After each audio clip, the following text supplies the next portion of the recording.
If you're an entrepreneur, I have a question for you. Are you obsessed with ideas or success? Let me describe your situation. You are a solopreneur. You work independently 99% of the times, and you get attracted to the new shiny object. You have the shiny object syndrome. So you end up executing a lot of different ideas, but not really owning any one thing. You experience small successes, but never get to a big hockey stick curve success. You're afraid of going beyond your upper limit because it is the unknown. It is an area which gives you a lot of discomfort because you've not been in that area before, mentally, physically, financially. Number two, you are a solopreneur and your challenge is delegating the work and finding other people to help you. So if you are that solo entrepreneur who likes to do everything themselves and constantly hits their upper limit and is unable to really go all in on one idea because you're afraid of what lies beyond your upper limit, then here are two simple frameworks that will help you understand what's going on underneath the hood. The first framework you need to understand has been developed by Robert Keegan, a Harvard professor. He describes the three different selves. The first one is socializing self. In this, you're essentially dependent on a boss or someone else to tell you what to do, and you're constantly looking for acceptance. You operate out of fear. So from this socializing self, with a little bit of courage, you develop the authoring self, where you go from this unhealthy dependence to a healthy independence. Increasingly,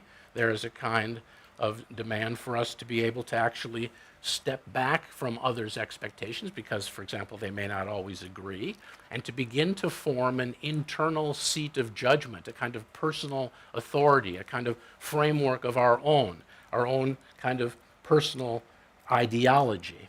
And that brings us to the second of these three that I'm taking you through, the fourth order of consciousness, what we call the self-authoring mind. Where you are authoring yourself, you have your own vision, your goals, you have a sense of self. Kind of become your own person. Most solo entrepreneurs fall in this authoring self, where they rely more on the how versus the who. I'm going to explain that in a second. The next level represents people like Jeff Bezos, Elon Musk, and all the people who run these massive organizations and companies. They fall in the transforming self level. But we found that some people, as I say, never before midlife, could actually begin to step back a bit, even from their own personal ideologies, even from their own personal internal frameworks, which have a lot of power, which organize a lot of experience, but which some people came to see inevitably any one system of meaning is going to leave some things out. It's going to privilege some things or some people,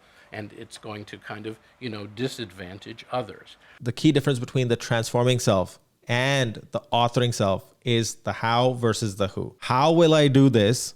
To who is the best person to help me execute this thing? That is the key difference between the transforming self and where you are now, the authoring self, where everything that you do is dependent on how you will do it. So how do you go from the authoring self where you are now to the transforming self level? Start looking at relationships with people around you as transformational versus transactional. Think of the relationships more as additive versus subtractive. Think of the people around you in terms of how they can help you achieve your vision versus them taking a piece of the pie. I mean, what pie do you have to begin with? The next thing is you need to be able to articulate a very clear vision, because if you want to attract other people to help you achieve that vision, you need to know what that vision is and be able to articulate it very clearly to them. By bringing in other people who are in the transforming self level, you become a collective. You become a collective of ideas, which are greater than the sum of its parts. Final words. Well, before jumping on that